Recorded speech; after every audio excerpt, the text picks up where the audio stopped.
Welcome to Lifestyle Solopreneur, the community for entrepreneurs who put lifestyle first. Join your host, Flavia Barris, as she interviews successful lifestyle solopreneurs and shares ideas to help you find the perfect balance between lifestyle, business, and self. Flavia is an attorney, marketing expert, and founder of several online academies. She's been featured in major media, including BBC World News, The Wall Street Journal, The New York Post, ESPN Television, and more. Join us for this episode of Lifestyle Solopreneur.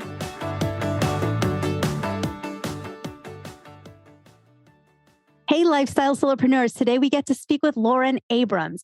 She hosts 52 Weeks of Hope, the podcast where leaders, healers, and others discuss overcoming challenges and manifesting dreams and how you can manifest yours too. Messages of hope. It comes from Lauren's own dark night of the soul, where she emerged knowing she must tell her own story and that you aren't alone. As seen on Good Morning America and ABC News, Lauren is the founding member and managing partner of Employee Rights Law, exclusively protecting the rights of employees for over 22 years. She is also surviving life with 2 eye-rolling teenagers, 2 happy dogs, and a fabulous life partner, and not necessarily in that order. Welcome to the show, Lauren.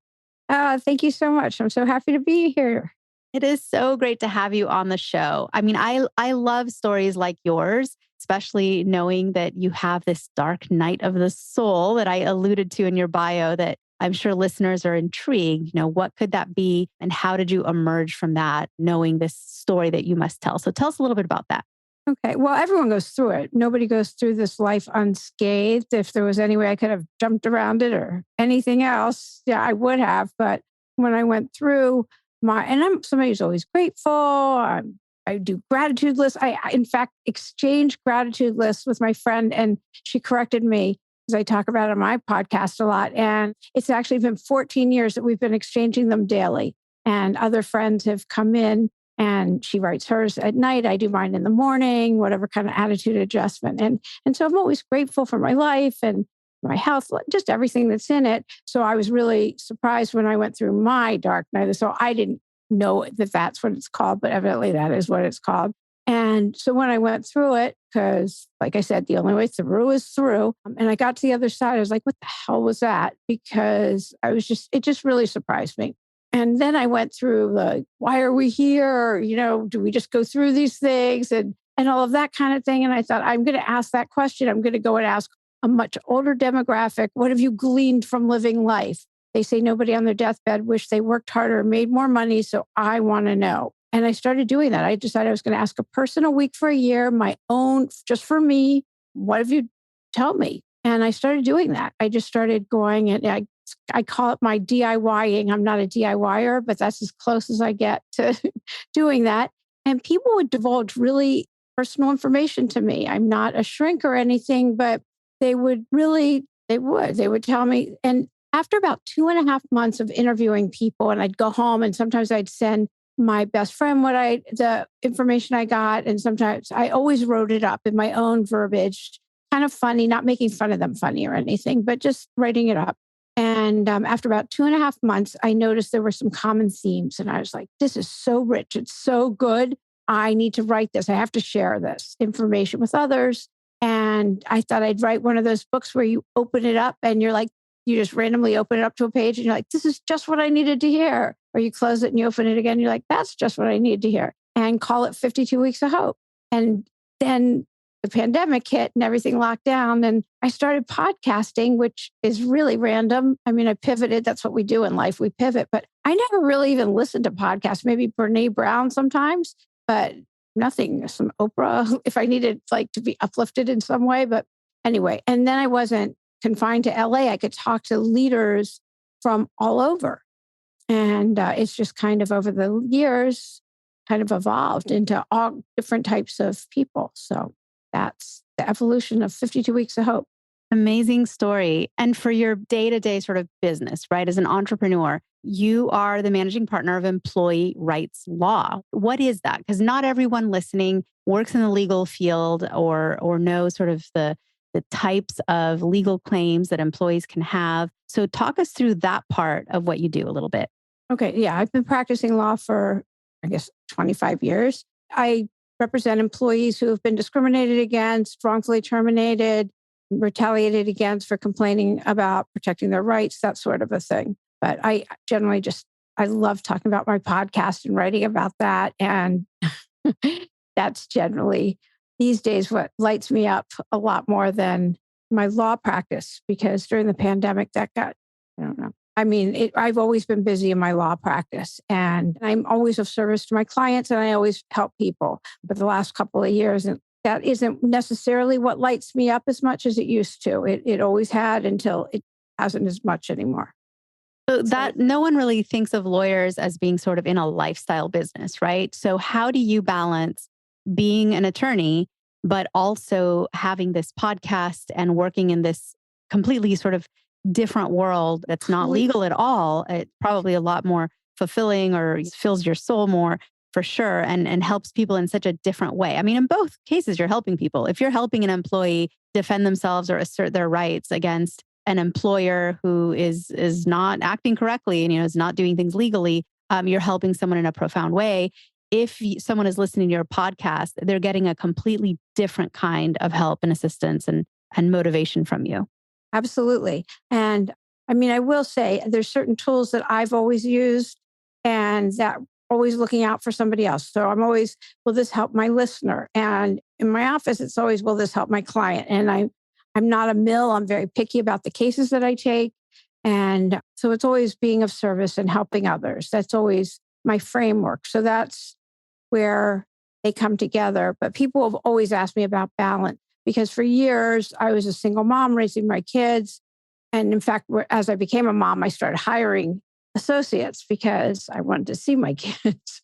So there's always been the balance. And I do a lot of service outside of both of those arenas. I believe strongly in giving back in the community and to individuals in lots of different areas. So I think it's really important. And I will say in interviewing elders, the older demographic, being of service to others is a huge part what brings them joy. And in the blue zones where people live the longest, the healthiest, and the happiest, because really, why do you want to live the longest if you're not healthy and happy? So it's very much because of community and love and service, which is why they thrive in the blue zones. So I don't know if you're familiar with blue zones, but that's a big part of it. So it's really important that we don't isolate and that we have that sense of community. It doesn't mean you have to be in this huge community. It means we can't isolate. It's super important. Texting doesn't count. It's really important that we see each other. And I say this all the time. And yet I now work from home. I am alone. My kids are in college. I am at home alone a lot. So I make appointments to see people are always like, you want to have lunch? No, I'm so sick of eating. But how about if we go for a walk? Those are non-negotiables on my calendar. And so there's a lot of people listening that have a full-time job, or we could call a day job, or their current job, maybe a corporate job, something that they feel they can't really leave in order to start something new and start a venture, maybe write a book, start a podcast, start a business, start coaching others. But not true. Not true. You're proof of that. You're proof of that. So what advice would you give to someone who feels that if they have a day job, they can't pursue another endeavor of the soul? Absolutely. You can do anything you want, anything at all. I was taught that. And it for people who that feeling I'm jealous. I wish I was doing what they're doing, or that life's passing you by and things like that. I just started doing these free confidence and clarity boost sessions, a whole separate podcast that I've started. They're 15-minute sessions just because anybody can do anything. If you've got 15 minutes that you can put towards that dream or goal, just 15 minutes, it creates energy in the direction of that dream or goal. If you had told me 5 years ago, oh, you're going to be podcasting, I would have been, yeah, right. Or I could see me writing a book like that. I could see when, who knows, but but I think I don't have time. I would always tell you, oh, I don't have time. Whatever you tell yourself, you're right, first of all, because there's enough time for anything you really love or believe in. And if it lights you up, you have time. You just do. So if you start putting 15 minutes a day towards that, because you have 15 minutes, you're creating energy. And there's ways you can do that. Look at who's doing what you really wish. You're so jealous of them because I know that feeling. And who's doing it? People love telling you how they got where they are. Send them an email, call them. That's really ballsy. I mean, that is. So just call them and follow it up with an email. Hey, I left you a message. I'd love to just pick your brain to see where you got to where you are. Nobody really does that. If you are the one that does that, they're going to remember you. And then put a note on your calendar for 2 weeks later and do it again. People love sharing their story. And you start creating energy in the direction of what it is you want to do. The universe rises up to meet you and it starts a snowball effect. And then you let other people know, people who will support you. Do not tell the people that are going to be like, why are you doing that? You want to tell people who are going to support you and rally around you and be like, that is amazing. I agree. It's the people you surround yourself with. And I love that you said, instead of, hey, let's do lunch, you're like, we've been eating enough. Let's go on a walk. Let's go sit at the beach. Let's go for a hike somewhere, or even just let's walk around, that museum. Or there's all these kinds. I just met someone at a museum last week. That was her idea. I wouldn't have come up with that one. I saw something and I was like, oh my God, I hope it's not boring. That was my head. Don't listen to your head when it says anything negative. Just be like, thanks for sharing and keep going. I know. I recently went to a comedy show, and it wasn't stand up. It was actually sort of French mime clowning. It's hard to explain, but it was absolutely fabulous. And if my friend didn't say, hey, come to this show, I don't know if I would have just sought out tickets to this particular show. And afterwards, as we're walking out, it was myself and a couple of friends. I said, I need more art in my life. It was so nice to sit and watch performing arts again, because I realized pandemic and everything, I hadn't sat in as many live audiences. Like there just weren't that many opportunities for a few years, and then just never really got back into it. But there is a sense of connection that you get when you sit in a room with people, chatting face to face, watching live performance of some kind, that there's no way you can get sitting at home on your sofa watching a television show, right? There's no comparison. Yeah, I'm nodding my head. No one can see, but I'm nodding along with you. Yeah, no, absolutely. So for you, what is next? You've got your amazing podcast, 52 Weeks of Hope. You have a second podcast you just told us about. What is on your dream board for the next year or so? Well, I've still got both, and I still love doing both. And I'm putting on a workshop, and which is new for me, and which is a continuation really of what I'm doing with this second podcast, where I help people, just help them get started. Because I figure if I'm doing this, other people can too. And they're like, how are you doing this? Just the question that you had just asked. And help them get started and to create some community behind it. Also, I'm a big believer in having an accountability partner, because that really helped me, having somebody that I'm accountable for when I say I'm going to get something done, and I meet with them next week and they're accountable to me too, that we each got our things done. And what's really great is having somebody I don't know as an accountability partner. And it helped me get my podcast going. And I had somebody who, stuff that was really stressing her out were the contracts, which I could just read through and help her. And what was stressing me out was how to say things for my podcast, the titles and the descriptions. Well, she used to be at Vogue and a few other magazines, and she knew all this stuff about social media and how to word things. So it was nothing for her. So of course, the universe matched us up perfectly. And I didn't really know her. So when I said I was going to do certain things, by the time we met the next time, the people pleaser in me wanted to have it done. And we would text each other, and she helped me and I helped her. And so having an accountability partner is huge. So I'm making that, I'm just going to match people up. It's just very important. And for your own accountability, how do you find that you prefer to have one or two accountability buddies or accountability friends? Or do you like the mastermind method, where there's like a bigger, wider group of people that meet together to kind of combine their mental power and their energy, motivation, ideas? Well, right now, I think both. Right now, I'm in a group of podcasters that I really, really like. I think I found the ones that are best for me. So, and everybody meets once a month. And then there's another time where they meet that's a much larger group. And I like listening to everybody's ideas. I didn't even talk much. We met this morning and I was just listening and kind of soaking it all in. And other times I'm more participatory. It just kind of depends. So, and then I have somebody else that we're accountable to each other also. So in that group. We do that for ourselves. It wasn't like an assigned thing. But when people are starting with something new, like I was in the very beginning a few years ago, it was important to get it off the ground that I had an accountability partner. And tell us more about your workshops. You spoke of workshops. Are those live? Are they in person? Are they online? And when did you start doing that? And what was the catalyst? Okay, so the catalyst for that is people asking me for accountability partners. How did I do this? And wanting to see each other. And so it's virtual, but I do see myself doing them in person. I'm only going to do them a couple times a year. My husband wants to see me.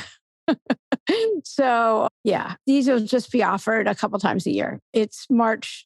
I'm not sure when this is going to air. So it's March 24th through the 26th. It's virtual. I've got the most amazing speakers, and they're people that I've interviewed that I really connected with. So I've gone to enough of these over the decades that I know what I like and what works and what doesn't. So just to keep it moving and to keep whatever you start over that weekend and really get it going and have it continue. So if you have something you really want to do and a dream, which goes to your original questions to me, you get to get started, get it going, take the first few steps, and then we keep meeting for the next 3 months. So to make sure you're doing it, not like a teacher or like nothing punitive. It's just like to make sure it's like great energy to like, do you need to pivot? Do you need to tweak this at all?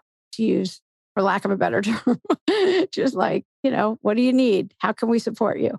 And it's so hard to do any of that as a one-person show, right? Yeah. Because exactly. It's so much better when you have people to talk to, like-minded people. We attract the people we need to. So I really do believe in all of that. I'm big on meditating, and I'm also I just started a 2-year mindfulness meditation teacher training course. So that's something else I'm doing. And so how does someone connect with you if they're like listening, thinking, I need to connect with Lauren because either the workshop speaks to them or they want to listen to your podcast or just learn more about you in general? Where would they go? Everything is at 52weeksofhope.com, the number 52weeksofhope.com. And all the episodes are on there. There's even a quiz about self-sabotaging and how to take care of that. Or you can sign up for the free, just 15-minute confidence and clarity boost sessions.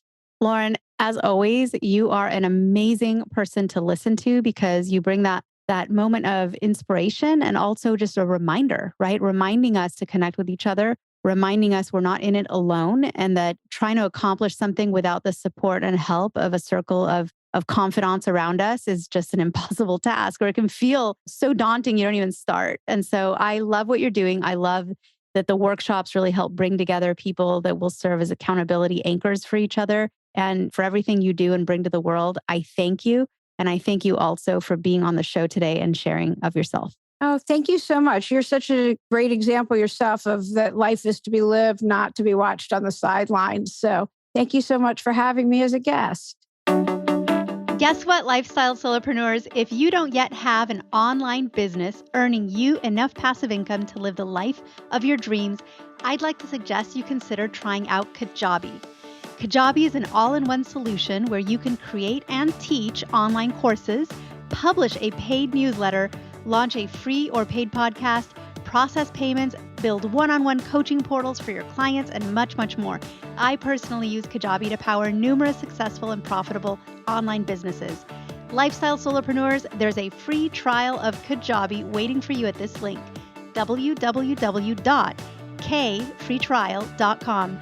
You can try Kajabi for free, no obligation, by going to www.kfreetrial.com. Again, kfreetrial.com, and that K stands for Kajabi. Starting an online business helped me break free from that corporate grind, and I hope it does the same for you. You have nothing to lose and absolutely everything to gain. Thanks so much for tuning in today. Don't forget to subscribe to the show, and see you next time.